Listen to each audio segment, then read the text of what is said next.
So John chapter 6, verse 1. It says, sometime after this, Jesus crossed to the far shore of the Sea of Galilee, that is the Sea of Tiberias, and a great crowd of people followed him because they saw the signs he had performed by healing the sick.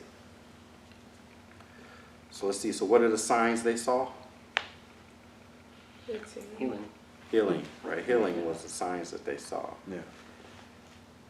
So a great crowd was following. So were they following because they were sick?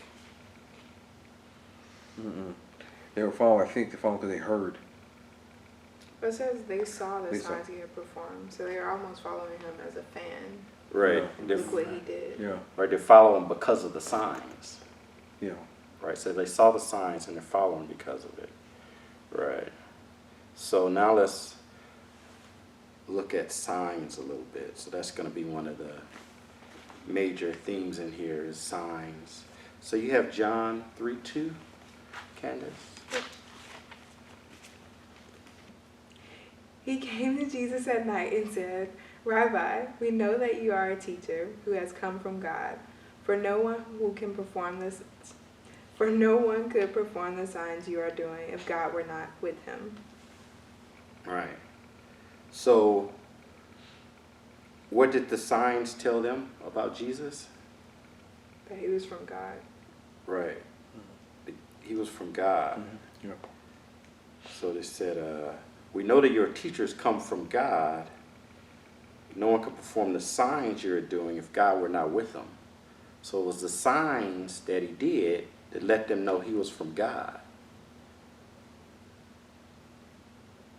So the signs are what let them know that he was sent from God. So many times we want to worship, so the signs and the miracles, so many times we want to worship or respect the signs or miracles, but the signs are what let them know he was from God or let them know he was the Messiah. So the signs in themselves weren't the important thing. The sign is telling you something. So it's not the sign that's important, it's what the sign is telling you. So example of that is there was this family that grew up, they were hillbillies, and they decided, they wanted to do the kids a treat, and they heard about this place called Disneyland, and they were going to take them there. So they drove across the country, got in their pickup truck, put the kids in there, got their tent, they weren't going to pay for a hotel. And they drove to California, and they drove down to LA, and they saw a sign that said Disneyland, 6 miles. And they're like, all right, yeah, woo, everybody got excited. And then they got right to the freeway, and then the sign on the freeway said Disneyland. And so they pulled over by the sign, and they parked there.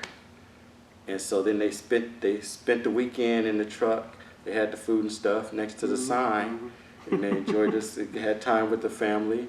Then they went back, and they're like, yeah, it was sunny down in Disneyland. That Disneyland is a really great place. Yeah. It's like, so a lot of times we want to stop at the sign, Right. But if they had got off and went, there's a whole, it's pointing to this, amusement park, the happiest place on earth. But a lot of times we want to stop at the sign and think that's the goal. Yeah. The sign is just leading us to something. The sign isn't the goal in itself. Yeah.